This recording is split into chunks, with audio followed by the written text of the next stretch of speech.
화교나 그런 분들은 붙여주더라고요. 순수 외국인들은 본인들이 보기에 우수하다고 생각하지 않으면 아예 붙여주지 않더라고요. 한국이 진짜 인프라도 좋고 가격도 싸고 빠르잖아요. 이런 진료를 만약에 중국 가서 받으려면 3배 이상 들어요. 미국은요? 미국도 곱하기 3 이상이죠. 중국은 수가가 차이가 많이 나요, 병원들마다. 왜냐면은 아무래도 거기는 실내의 문제가 크기 때문에 실내를 할 수 있는 곳은 지불을 많이 하는 편이고, 그렇지 못한 곳은 싼 편이죠.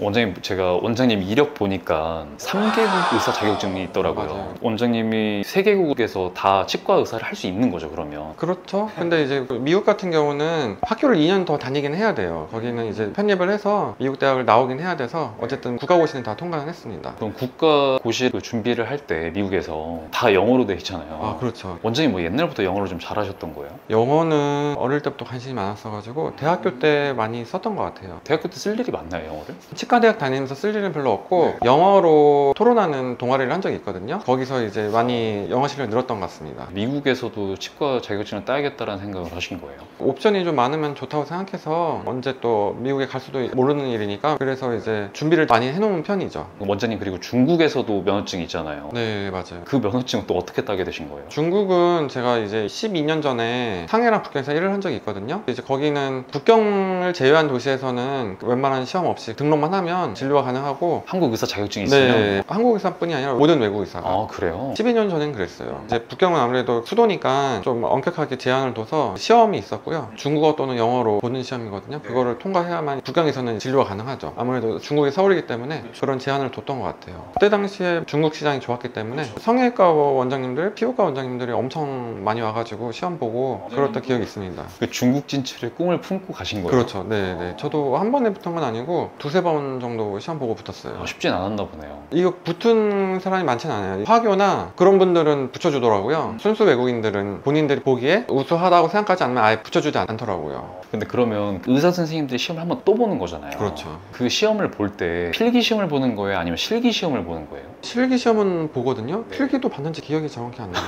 너무 오래전이라서. 실기는 봐요. 3가지 과목인데 발치술 보고 신경치료도 보고 보철치료 하는 거 3가지를 봅니다. 그래서 하루 종일 걸려요, 시험이. 아, 그걸 옆에서 그럼 보고 있는 거예요? 보고 있어요, 북경대치대 시험관들이. 북경대치대 교수님들이 오셔가지고 보거든요. 아무래도 북경대치대 교수님이 하면 우리나라 서울대치대 교수님처럼 아무래도 프라이드나 이제 실력들이 있으시기 때문에 구술 면접도 보거든요. 진료에 대해서 넌 이럴 때 어떻게 하냐, 진단명은 뭐라 생각하고 왜 신경치료 하냐, 이런 걸 물어보는데, 제가 알기로는 통과하신 분이 하버드 나오신 분, 한국 분 중에는, 그리고 친구인데 토론토치대 나온 아예 캐나다 사람. 그러니까 중국계 미국 치과 의사들이 좀 있죠. 그 무리에서 원장님이 합격하신 거면 그때는 아무래도 어렵기 때문에 열정이 있어서 가능하지 않았나 싶습니다. 상해에서 일하게 되신 이유는 혹시 알 수 있을까요? 상해에서 일을 하게 된 거는 한의치과에서 초빙을 해가지고 가게 됐죠. 상하이에는 한국인들이 그때 당시에 많이 살았거든요. 한국 치과 의사가 또 필요하니까 한의치과에서 이제 초빙을 좀 했습니다. 와달라고 해서 가신 거구나. 그럼 거기서 연봉 많이 받으셨어요?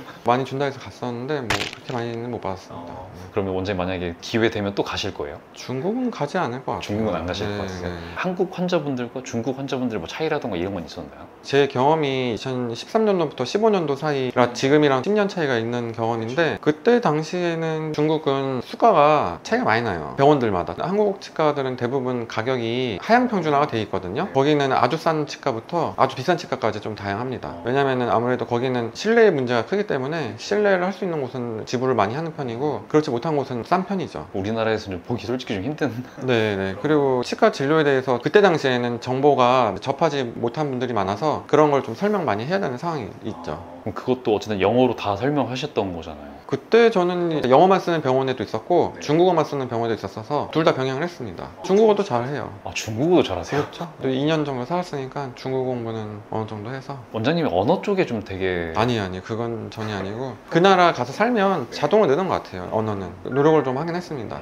미국에서 자격증 따면서 좀 어려웠던 부분은 없으셨어요? 미국 시험은 그래도 공부량이 좀 많았던 것 같아요. 실기는 없었고 필기만 있는데 한국만큼 있었던 것 같아요. 사람의 치아라는 거는 동양인이든 서양인이든 다 비슷하잖아요. 근데 뭘 더 추가로 공부를 해야 되는 거예요? 그 나라의 법 이런 걸 좀 추가로 공부해야 되는 건가요? 법이라기보다 치과 관련된 그런 레귤레이션, 그런 규칙, 규정 같은 것들을 시험 과목에 들어가긴 해요. 중국에서는 그런 건 없었는데 한국 시험도 마찬가지로 치아 관련된 법 같은 게 아마 들어갈 거예요. 너무 오래돼서 기억이 안 나는데 차트를 10년 동안 보관해야 된다, 뭐 이런 시험이 한국에도 있고, 미국은 그런 시험보다는 뭘 하면 안 되고 그런 것들이 있었던 것 같아요. 미국은 조금 더 뭔가 베이직한 원리를 알려주는 것 같고, 한국에서는 조금 더 실기 위주로 그런 걸 알려주는 느낌이었어요. 제가 느낀 건 그렇습니다. 그럼 어쨌든 이 자격증 갖고 있으니까 미래에 그 나라로 갈 단단하는 수는 있죠. 그런 계획도 충분히 있으시고. 당장 뭐 갈 일은 없겠지만 중국은 갈 일이 진짜 없을 것 같긴 한데, 가서 잠깐 쉴 겸 공부할 겸 갈 생각도 있긴 하죠. 갈 생각도 있으시고. 네네. 어릴 때부터 이제까지 쉬어본 적이 별로 없거든요. 한 달 이상 쉬어본 적은 없어요.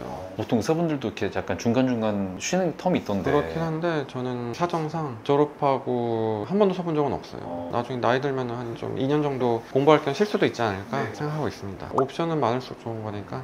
그럼 3개국에 추구하는 미의 차이가 있나요? 있죠. 실제로 미국 사람들은 라미네이트를 엄청나게 많이 해요. 아, 그래요? 왜냐면 거기는 치아가 크기 때문에 라미네이트를 했을 때 시리거나 그런 부작용이 크지 않아요. 라미네이트를 확실히 많이 하시는 편이고, 중국 같은 경우는 저희 나라를 많이 따라 하는 것 같아요. 아, 우리나라를 많이. 네. 우리나라에서 많이 하는 시술이라면 교정 같은 거 말하는 걸까요? 교정도 그렇고 라미네이트도 중국에서도 많이 하는 걸로 알고 있습니다. 혹시 그러면 동양인하고 서양인하고 치아의 차이 뭐 이런 게 좀 있나요? 있어요. 확실히 서양 분들이 치아가 좀 더 크고 길어요. 저희는 치아가 좀 작아요. 그러니까 이제 라미네이트를 하면 시리고 부작용이 있을 수 있는 거죠. 그러면은 한국하고 미국하고 중국의 이런 치과 시스템의 차이도 혹시 있을까요? 한국은 치과가 굉장히 많죠. 어딜 가든 쉽게 치과 진료를 접하실 수 있는 것 같고, 그래서 한국에서는 보통 이제 모든 진료를 다 하죠. 한 군데서. 신경치료, 임플란트, 교정은 하는 데도 있고 안 하는 데도 있지만, 교정 빼고는 웬만한 건 모든 치과에서 다 한다고 보시거든요. 근데 이제 미국 같은 경우는 그렇게 하진 않고, 왜냐면 거기는 굳이 그렇게 할 필요가 없어서, 어떤 이유 때문에? 수입이 좋기 때문에 굳이 그렇게 할 필요가 없는 거죠. 그래서 되게 불편해요. 치료를 받으려면 시간이 오래 걸려요. 약속을 또 따로 잡아야 되고, 빨리빨리 문화가 좀 없는 것 같아요. 편리성은 한국이 좋죠. 그래서 미국 사시는 교포분들이 방학이나 이렇게 오시면은 한국에서 치과 치료를 많이 하고 가시잖아요. 가격도 싸고 편하니까 아무래도.